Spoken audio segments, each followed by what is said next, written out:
Hare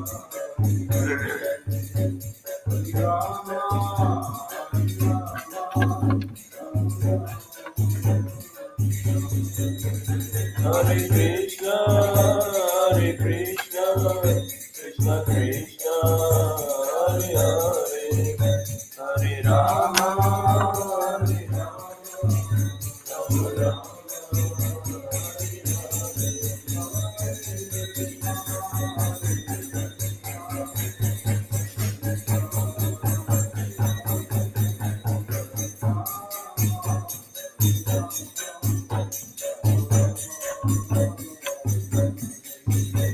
Hare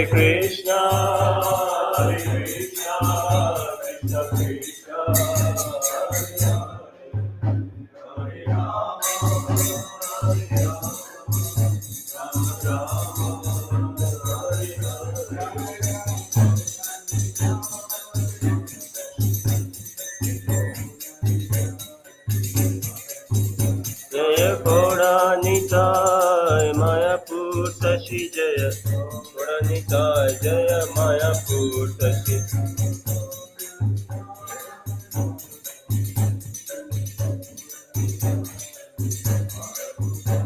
Jaya Kodanitai Mayapur Tashi Jaya Kodanitai Jaya Mayapur Tashi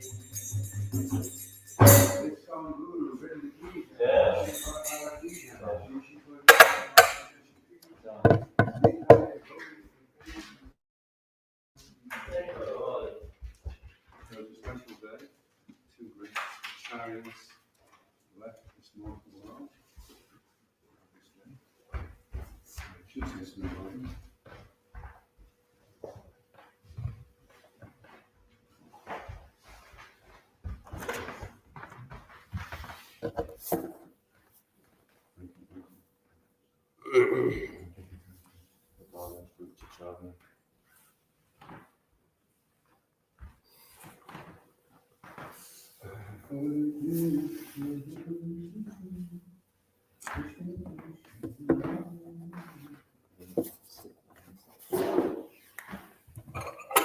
this Tuesday of Srimad Bhagavatam and also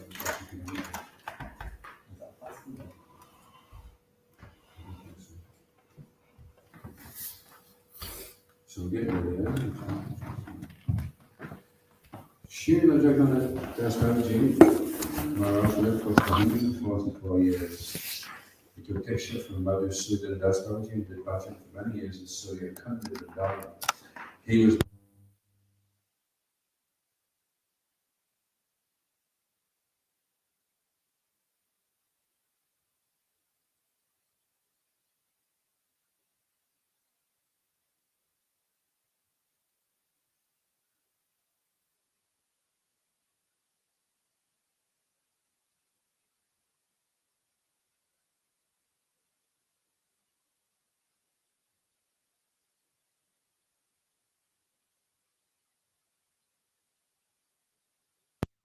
on either side. Two disciples would lift his droopy eyelids so he could offer tulsi manjaris to his deity, or Sri Giriraj Govardhan. His Rajvasi servant, Bihari, used to carry him.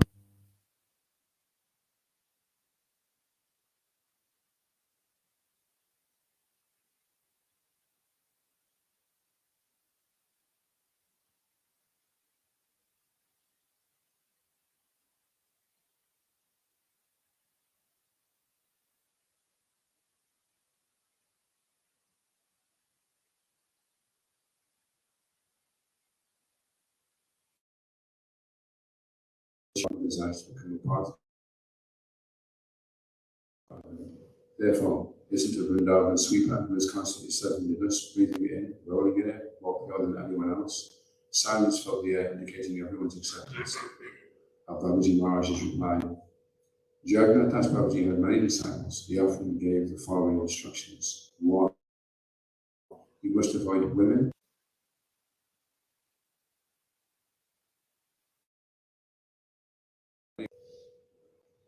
2. To realize the supreme goal of life, you must repeat Harinam regularly and steadfastly. Steadiness is so important that it must be maintained even at the cost of one's life. 3. Never forget Gaura, who is more merciful and benevolent than Krishna. Krishna is just like a ruler who takes into account your offences in his administration of justice. Gaura does not take your offences into account. Krishna is more interested in dispensation of justice, and Gaura is more interested in distribution of blessing. Therefore, Gaura Kirtan is more useful than Krishna Kirtan.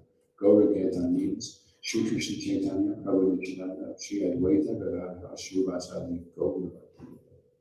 4. Krishna is the avatar of Dwapara Yuga. Gaura is the Kali Yuga avatar. We should sing the names and glories of the avatar in whose age we live, just as in the kingdom we praise the ruling king. The Sona Gauranga temple in Gopal Bag, Vrindavan houses the Gauranitai deities once worshipped at Surya Kund by Sri Jagannath Das Babaji. In Krishna Lila, he serves as Rasika Manjara. Jai Shri Vaishnava Thakur Ki.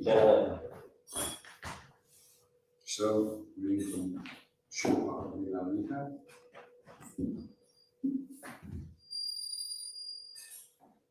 Srila Prabhupada arrived in London, where he received an emergency phone call from Bombay. Giriraj wanted him to come and personally settle with Mrs. M on the purchase of the Jubilee land. Giriraj had consulted a new lawyer, Mr. Bakul, who felt that Prabhupada must be present for there to be settlement.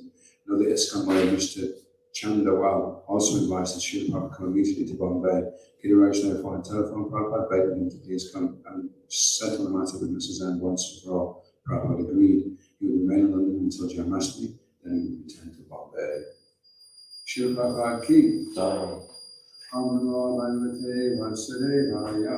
Om Namo Bhagavate Vasudevaya. Om Namo Bhagavate Vasudevaya. Om Namo Bhagavate Vasudevaya. Om Namo Bhagavate Vasudevaya. Om Namo Bhagavate Vasudevaya. Reading from the Srimad Bhagavatam, Canto 6. Chapter 16, entitled King Chitraketu Meets the Lord. Oh, text 25. Okay. Looks like a prophet. Looks like maybe it was Yeah. So I don't think we'll try and recite this one. I'll just run through it and I'll do very well. Om Namo Bhagavate Mahapurushaya Manubhavaya Mahaviruti Pataye Sakala Satpata Arvida Nikarakara Kamala Kud Malo Palan Vita Chanana Vinda Yudala Paramananda Pramishna Namaste. O Supreme Personality of Godhead. O Supreme Personality of Godhead. Namaha. Respectful obeisance. Bhagavate. Unto you, the Lord, who are full in 6 opulences. Unto you, the Lord, who are full in 6 opulences. Mahapurushaya. Mahapurushaya. The Supreme Enjoyer. The Supreme Enjoyer. Mahanubhavaya. Mahanubhavaya. The most perfect realized soul, or the super soul. The most perfect realized soul, or the super soul. Mahavibhuti Pataye. Mahavibhuti Pataye. The master of all mystic power. The master of all mystic power. Sakala Satvata Parivrita. Sakala Satvata Parivrita. Of all the best devotees. Of all the best devotees. Nikara. Nikara. Of the multitude. Of the multitude. Karakamala. Karakamala. Of the lotus hands. Of the lotus hands. Kudmala. Mala. By the buds. By the birds. Upalalita. Upalalita. Served. So, Charana Aravinda Yugala. Charana Aravinda Yugala. Whose 2 feet. Sorry. Whose 2 lotus feet. Whose 2 lotus feet. Parama. Parama. Topmost. Topmost. Parama Shtin. Paramastin. Who are situated in the spiritual planet. Who are situated in the spiritual planet. Namaste. Respectful obeisance to you. Respectful obeisance to you. Oh, transcendental Lord, who are situated in the topmost planet of the spiritual world, your 2 lotus feet are always massaged by a multitude of the best devotees with their lotus-split hands. You are the Supreme Personality of Godhead, complete in 6 opulences. You are the Supreme Person mentioned in the Purusha Shukta prayers. You are the most perfect, self-realized Master of all mystic power. Let me offer my respectful obeisances unto you. It is said that the absolute truth is one, but it is manifested in different features as Brahman, Paramatma, and Bhagavan. The previous verses described the Brahman and Paramatma features of the absolute truth. Now this prayer is offered in Bhakti Yoga to the absolute supreme person.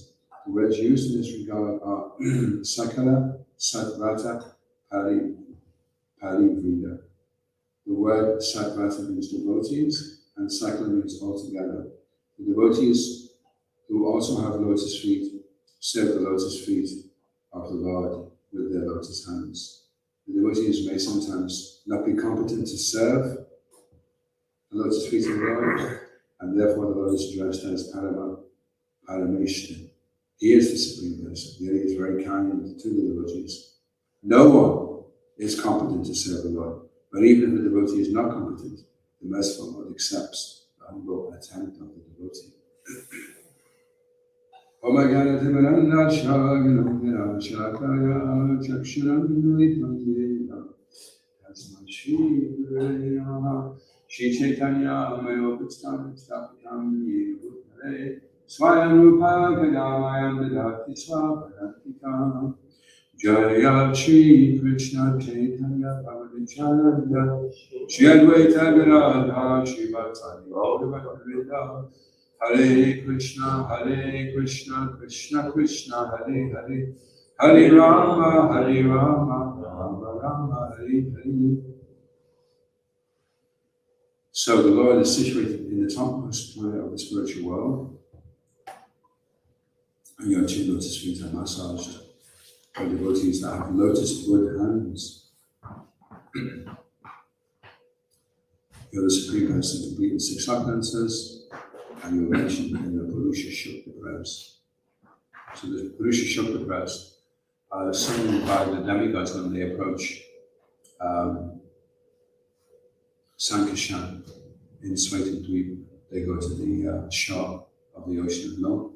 They offer the Purusha Shukta prayers, and then nobody can see the Lord or hear the Lord. So Lord Brahma goes into meditation, Dimahi, and then he has a transmission. And then he turns around and tells the demigods things like, don't worry, Krishna's appearing very soon on the earth, and he wants you to take birth on that planet before him and get things ready, so that the demigods come down first, and then Krishna comes down. So Prabhupada says in the Prabhupada, it is said that the absolute truth is one, but he's manifest in different features, Brahman, Paramatma, and Bhagavan. So the previous verses are describing the Brahman and the Paramatma, and now this prayer, offered in Bhakti Yoga, is being offered to the absolute person. So the handy thing about Bhagavan is that if you have Bhagavan, then you automatically have Paramatma and Brahman. But if you have Brahman, you only have Brahman. If you have Paramatma, then you've got Paramatma and Brahman. If you get Bhagavan, then you've got everything all in one go. Just like if you have £1,000,000, you've automatically got 1,000. If you've got £1,000, you've automatically got 100. If you only got 100, you haven't got 1,000 or £1,000,000. So, anyway, for some people, they're happy with £10 is enough. They'll do them for now. And then they can get another £10 when they drop back down again. So in the Brahma Jyoti, you can float around in the Brahma Jyoti for a long time. But because there's no time in the Brahma Jyoti, then it's very hard to really experience anything other than being there and then not being there.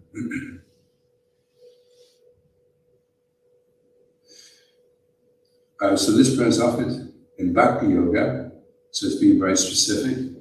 That the Lord has lotus-like eyes, lotus-like feet, and the devotees have lotus bud hands. And then Prabhupada at the end, he says that the Lord is very kind because he's referred to as Parama Parameshtan, which means like supreme, topmost, ultimate perfection. And the devotee is never actually competent to serve the Lord, because the devotee is infinitesimal and the Lord is infinite.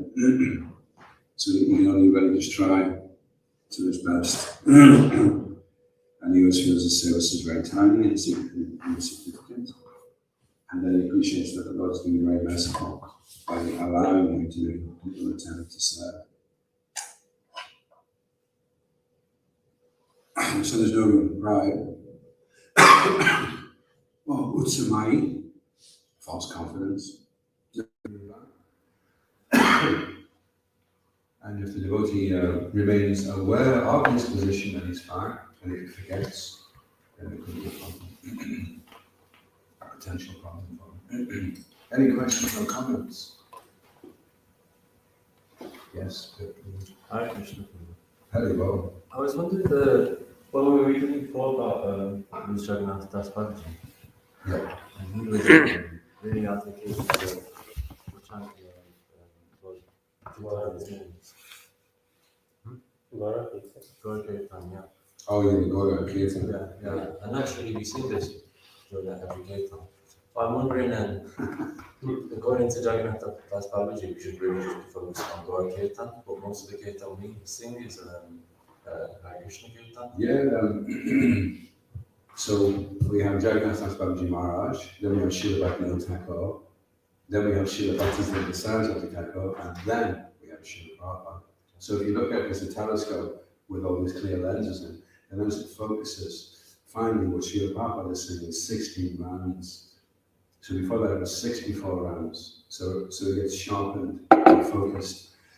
And Srila Prabhupada, in his unfathomable intelligence, has reasoned, probably due to a conversation with Gora and Krishna, that what is most appropriate is to please Gora by chanting Krishna Kirtan. Although you could say, well, Gora Kirtan is more effective because there's no offense.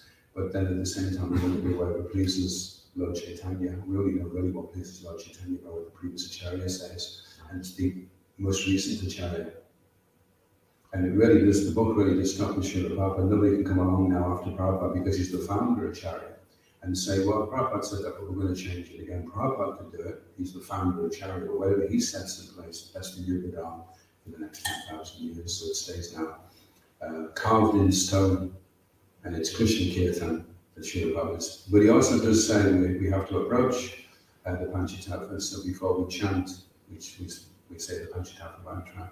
Before we start Kirtan, we say the Panchatattva mantra. But then we chant the Maha mantra to please the Panchatattva and the previous acharyas, you see. So then, in our read of prayer, we should be addressing Sri Chaitanya Mahaprabhu, or we should be addressing Sri Krishna? Sri Chaitanya Mahaprabhu. Lord Nityananda, actually. If you approach Lord Chaitanya, then you're a thief. So you approach Lord Nityananda. Lord Nityananda will give you, he owns Lord Chaitanya and he owns Radha and Krishna. In the spiritual world, Lord Nityananda is an Manjari, the sister of Radharani. So you only get the mercy by approaching Lord Nityananda. Lord Nityananda is not Lord Balaram? Yeah, he's Balaram as well. Wow. It's funny, it's when you can be around in Krishna consciousness for years, maybe 7 years, and you've never heard before, and it's like, wow, the wow factor is always there. So we approached Lord Nityananda, and he's the most merciful. It was by the mercy of Lord Nityananda that I passed my driving test and convinced him that I was told. My driving instructor was saying this is going to be such an embarrassment for me, and she was going to cancel the test. And then they said to the examiner, what should I do? I'm just so nervous. And he said, just not a bottle of vodka. So I thought, that's good. He was a glass of me, just thought, that's good. This guy's got a sense of humor. And then he said at the end of it, he goes, you can throw that away as well, that bit of paper. I said, why is that? He said, because you passed. But as he said, you passed, I could see Eka Chakra just came up into my mind. I thought, oh my God, that was a miracle. I've just experienced a miracle. I love it. So by the mercy of Lord Nityananda, the shelter of Lord Chaitanya, and he is the Yuga avatar. But if we want to please Lord Chaitanya, we have to do what he's asking. In fact, I was just reading and listening to Lord Chaitanya was saying, stop this Kirtan, why are you chanting like that? Chanting my name. I will be ruined by you chanting my name, because it interferes with his his Leela, he's come down not to be worshipped, he's come down to show how to worship. And the Lord just says, no, we want to worship you. And God says, no, this is going to ruin everything. You just worship. And the reason why he said it's going to ruin everything, anyone know why Lord Chaitanya said it's going to ruin everything? To just chant his names and do Gaura Kirtan? Why would that ruin everything? But he was China avatar, wasn't he? He was a hidden avatar. Yeah, why it would ruin everything is then everyone else will start doing it. In fact, everyone did start doing it anyway. They'll start saying everything's managed. It will bring about lots and lots of sahajas, everyone will take it cheap. Srimad says, he says, there are lots of gods loitering in the street. What do you do? I'm actually God. I'm just waiting to test close door. Loitering in the street. Engaging in testicle leela. Whatever the nonsense. So Lord Chaitanya was really strict. Don't worship me because everyone will copy off me in the future. Just worship Krishna and can't go wrong with it. Just chant the Maha Mantra. We're just discussing, we were reading about Srila Jagannath Das Babaji Maharaj and he was encouraging Gaura Kirtan. But Srila Prabhupada was emphasizing more with Maha Mantra because he's our most recent acharya that we follow.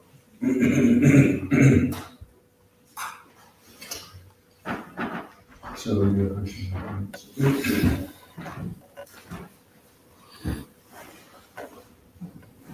And it's interesting because when we emphasize Lord Nityananda, then Lord Nityananda's representative is the Guru. Guru Tattva.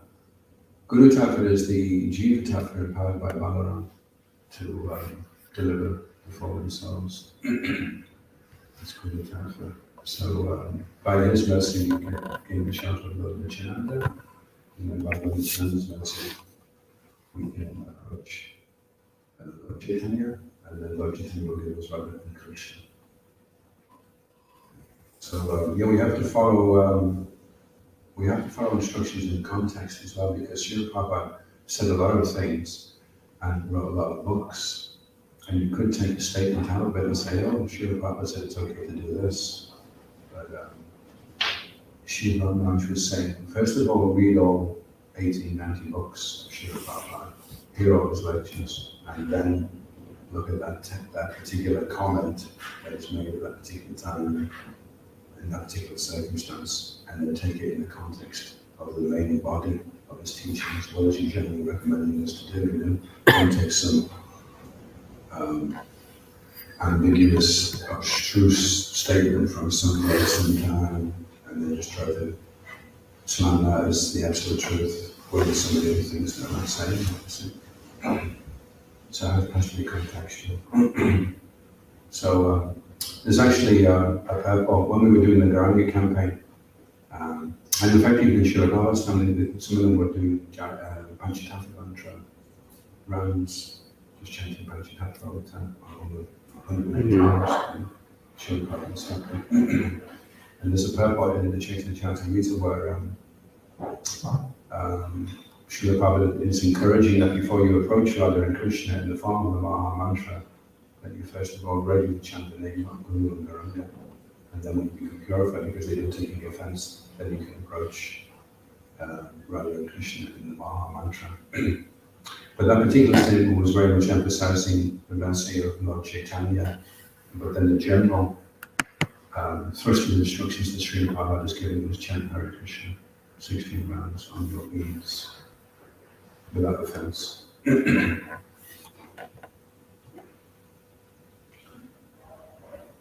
So we have to be able to understand the books, assimilate the information, and learn how to cooperate with devotees, because we have devotees on all different levels. And so, because there are devotees of Kanishtas, Madhyamas, and Uttamas, then they have different understandings of the same books.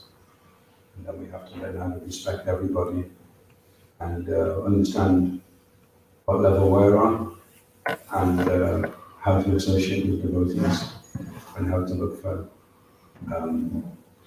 association of devotees who are more advanced than us. And Srila Prabhupada says in one letter, and if you can't find anybody that's more advanced than yourself, then you can come to me and associate with me.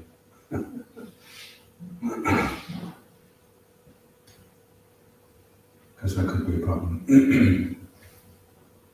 Or you could think you are, you're most advanced.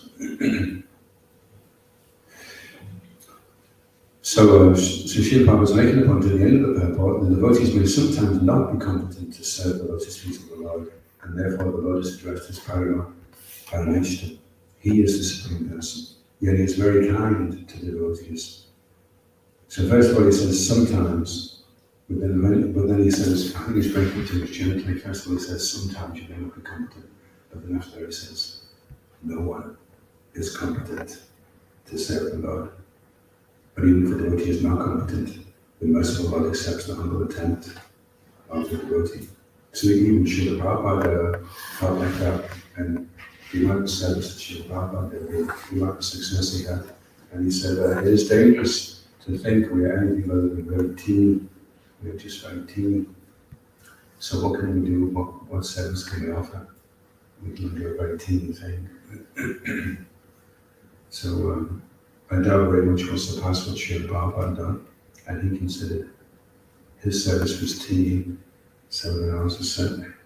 So we can safely consider ourselves not competent enough to serve the Lord. And then we rely upon the mercy of the Lord. In fact, there's one conversation with Srila Prabhupada and Guru Kripa Maharaj, who at that time wasn't initiated. He says, Srila Prabhupada, there's 3 ways of achieving perfection. And they just said, sadhana siddha and kripa siddha. And he says, I don't think I can, I'm definitely not attending liberated, and I don't think I can do the sadhana properly to achieve perfection. So can you give me kripa siddha? So Srila Prabhupada gave me the name Guru Kripa, by the mercy of the Guru. And Prabhupada just said, okay. So if you ask for it, if you ask for the medicine, you'll get it, but you have to ask for the medicine. It's compared to when you're feeding ducks. The greediest and the fattest duck is always in front of everybody else. So he gets all the big bits of bread. So you have to be a greedy duck for the medicine. You have to call out, please, give me the medicine. You don't, then you won't get it. You won't get the big pieces of bread. I was reading in Prabhupada, is it the Red Books? Yeah. And there was one nice pastime in there. The devotee wanted to write a book and wanted Srila Prabhupada's blessings before he wrote the book. So went to Srila Prabhupada and inquired, there's a book about the philosophy of Krishna consciousness, a simple little handbook. So he said, before we endeavour for anything, I understand you have to ask for the blessings of the Guru. And Prabhupada, it was written that he just waved his hand and said, you have my blessings. And then the Prabhu commented that he wasn't sure if by the simple hand gesture the blessings were given, or if the blessings were already there.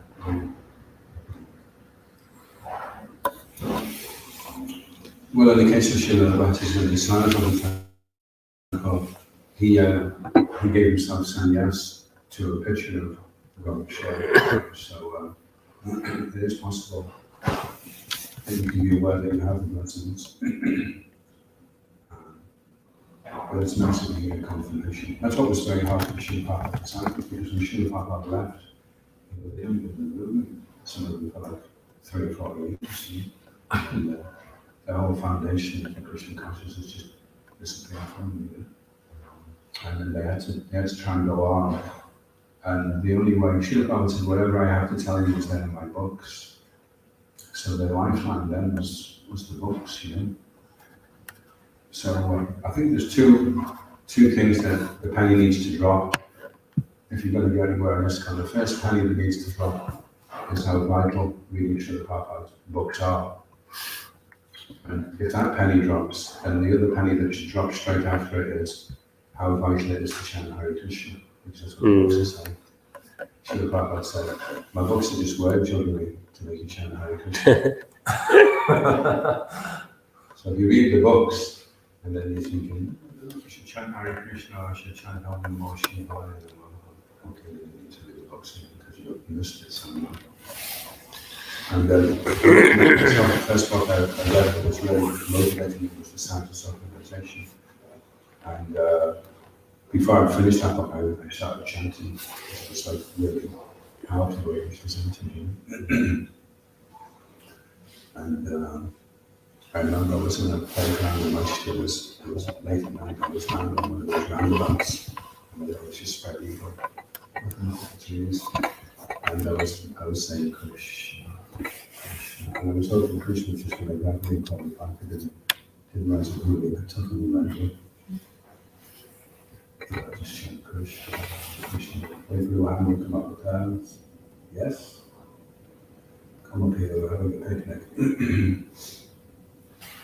So the once you acknowledge the importance of chanting, then can we maintain that determination, that commitment, that confidence.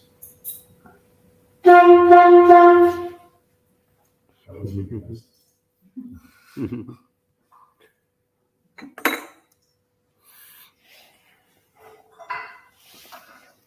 Shishi, you got any time on Shashi?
Can we start that?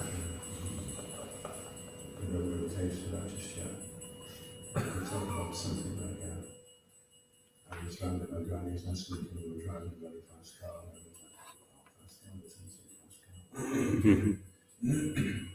So the nature of the mind is it will close down and start to distance itself from statements that are going to threaten sense gratifications.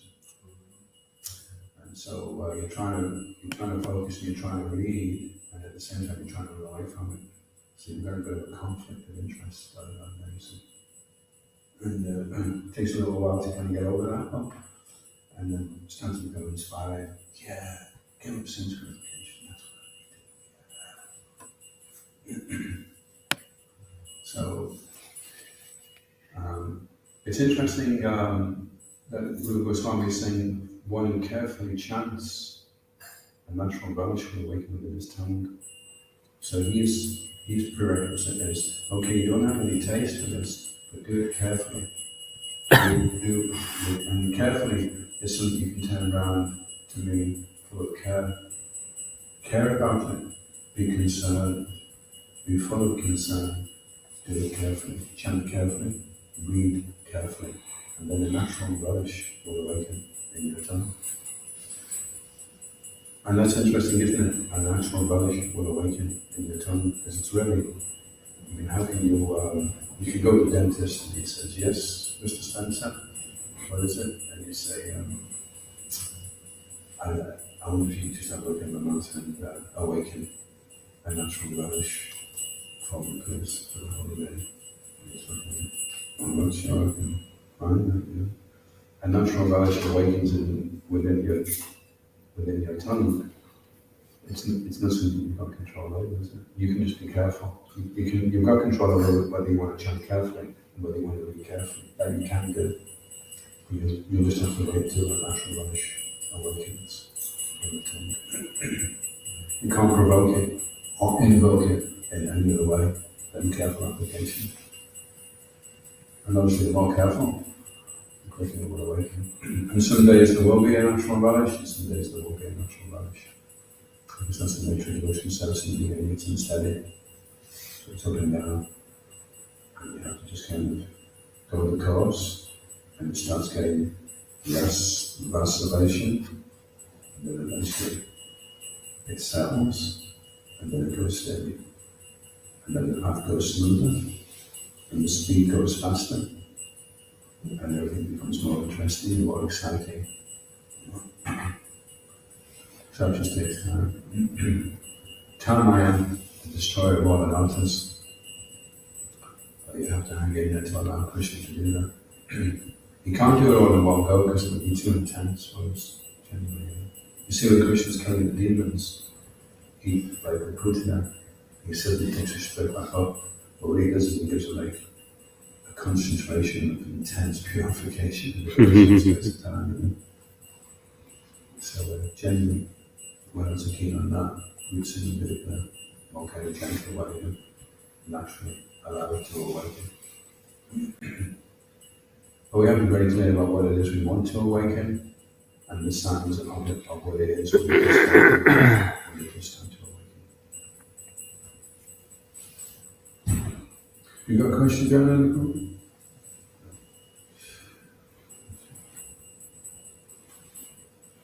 Anyway, it's an interesting subject, how to achieve a relish.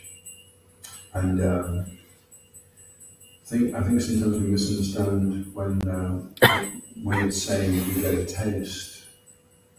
It really means the more devotion you can do something with, that's the taste. When you do something very carefully and very, in a very concentrated, single-minded way, that's the taste that we're looking for. And you can't get it any other way than by doing that, you see. That's where the taste is. It's like when you chant really attentively, and you're really focused, then automatically the taste is there, because the taste is your intention, your application. It's not that you just do it any old way and you wait for the taste to come. The prerequisite for the taste is the taste in itself. This focus, this absorption, this attention, this fixed attention. And because that's so satisfying and nourishing in itself, then you're no longer concerned about whether there is some ecstasy or there isn't some ecstasy. Because you're just satisfied that you feel rightly situated in that you're approaching. And you know that in due course of time that will take place. And you're not so concerned because then you become concerned that I want to do this nicely, and if I start bursting into tears and rolling around on the ground, then I won't get all my round stuff. And it's going to be a disturbance to my service. So I'm okay with just doing it, and I don't mind if the ecstasy doesn't come. And sometimes Srila Prabhupada would lapse into ecstasy, but then he would brush it aside and continue on with the normal sequence of events. So there's any kind of disturbance or any display those symptoms. Is that a little pot? Hmm? Something like a little pot. Steady, steady on the ground. So there's a nice book by Vishnu Chakravarti Thakur called Madhuri Kindamani, and it shows you the territory that we're traversing as Krishna adhikaris, and what the different obstacles are that cause the sense to be unsteady.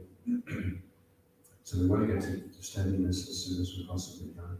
Once we're steady in our service, then everything becomes more interesting and becomes more of a source of pleasure, actually. And obviously the speed as well at which you're making advancement increases, because the caliber of devotional service you're rendering is of a much higher quality. So the better the quality of devotional service, the more reciprocation and empowerment that comes from Krishna and Guru and Krishna.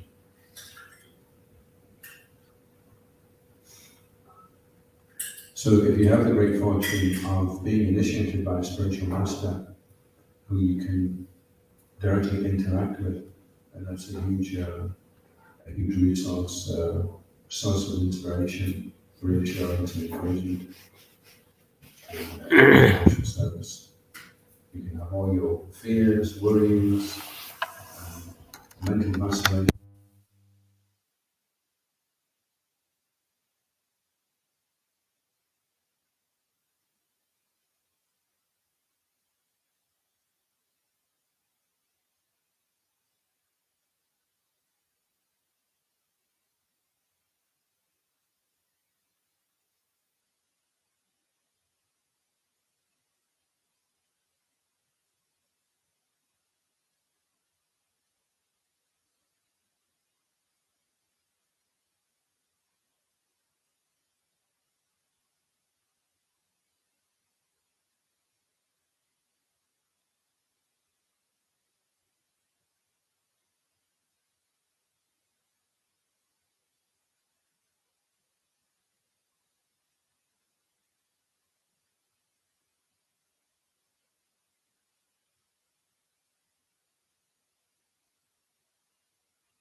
We always ask a question,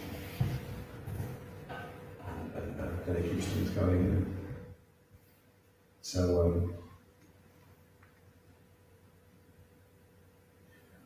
Srila Prabhupada is emphasizing that no one is competent to serve the Lord.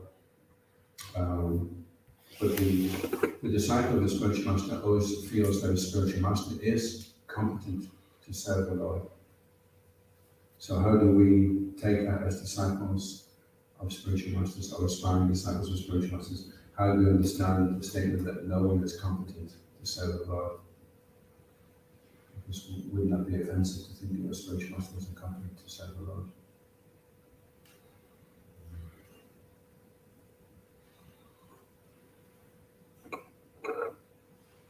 Remember? Spiritual master isn't just anybody. We see it in the Purastika Abhimoni Shakshatra Vipanas Master Shastra. Testata Abhyate Dasa Kinti Puri Abhyate Tasha. And the English German.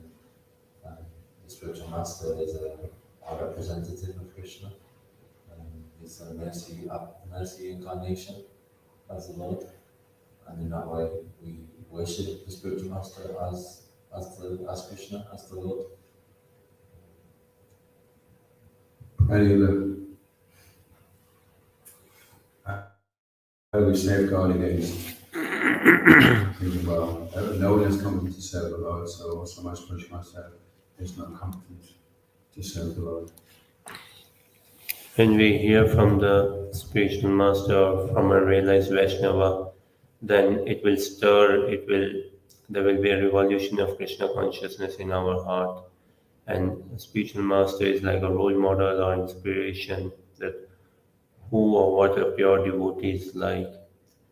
Then if we hear properly, then we'll get to know, yes, there is someone who is actually serving, who is competent to serve, or is serving how a pure devotee should be serving.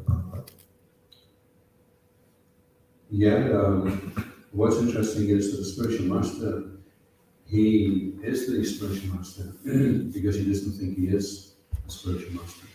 As soon as he thinks he is the spiritual master, then he becomes follower. He thinks himself as the servant of the devotees, and he's trying to serve them by giving instructions. So the spiritual master is showing the ideal example by showing that he doesn't consider himself competent. But we do. We consider him competent, but he doesn't consider himself competent. And then he considers his guru also to be competent to serve the Supreme Lord. So that's how the disciple sees it.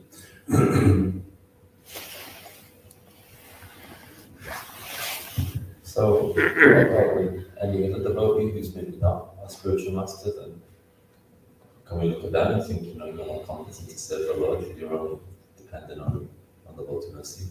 Or should we also take the approach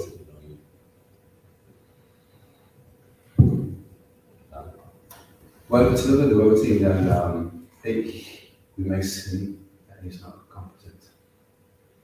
That is that is the challenge of exploring Krishna consciousness, because we sometimes confuse competency with spiritual advancement. So somebody may be very incompetent at doing something. He may be making a clay pot, and when it finishes, it looks more like a clay dinosaur with a big bump on the top of it. And someone else may make the clay pot and it may be perfect. And then we may think, oh, well, obviously he's pleased the Lord more, because look at that, that's a total mess. But the person who's made the pot in a kind of wonky way, maybe trying harder to please the Lord than the ones. So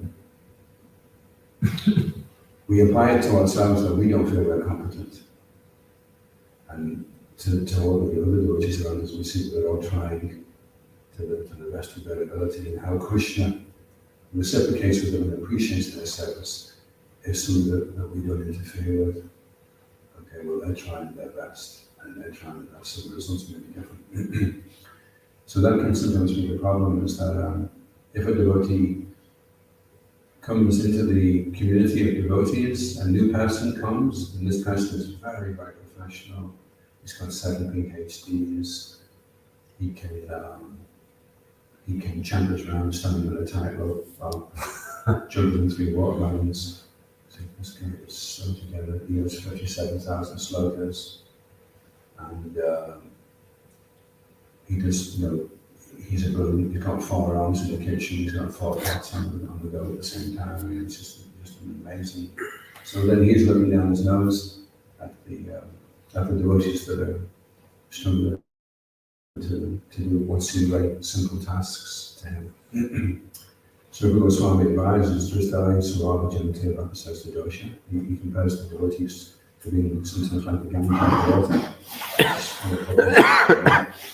Those who advance this spiritual understanding of bathing the Ganges are considered conditioned water. So we don't allow our mundane considerations to exclude us from associating and appreciating the devotees. So we should feel that we're not competent to serve the Lord. We should feel everybody else is trying the best that they can. Unless we are a spiritual master ourselves, and then it's our service to help those devotees to render their service in a more pleasing way. So if we do it like this will please Krishna well. That's the spiritual master's job. If he's not our disciple, then it's between him and his guru. But we're just busy trying to satisfy our guru. And we satisfy our guru by not seeing that the devotees as incompetent. Our guru will be pleased with us if he sees that we're very appreciative and respectful of devotees, despite their inability to be together and do things efficiently. Spiritual must be very pleased if you allow for that from devotees.